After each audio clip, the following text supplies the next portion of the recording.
What's up YouTube? Welcome back to our humble channel, Roll TV. Before we start this tutorial, please click the like button 5 times. Not 4, not 3, not 2, 5 times and subscribe. Thank you.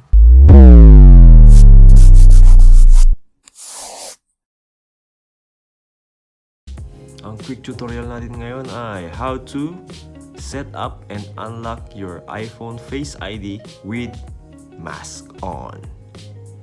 Materials needed, we just need something like this that can cover 1/4 of your face, just like so.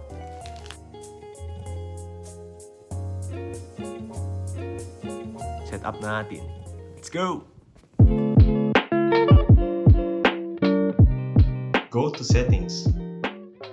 Click Face ID and passcode. Scroll down a little bit, then click Reset Face ID. Click Set up Face ID. Click Get Started.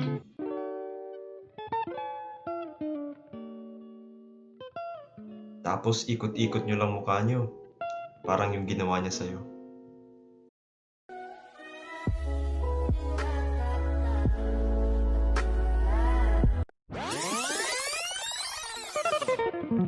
Isang beses pa, kasi cheating is not a mistake, it's a choice. Ayoko sana na ikaw ay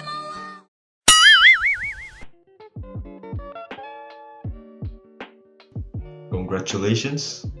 Natapos mo na yung setup. So ayun, di ba, natapos nyo na yung Face ID setup.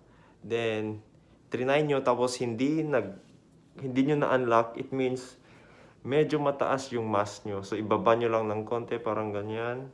Kasi yung Face ID, need niya ng eyes, nose, and mouth para ma-unlock. So, comment down below kung nag-work tong tutorial natin. Nag-work to sa inyo. Then, share nyo na rin sa iba kasi useful to ngayong COVID season. Salamat sa panonood, guys. Be safe. Bye-bye.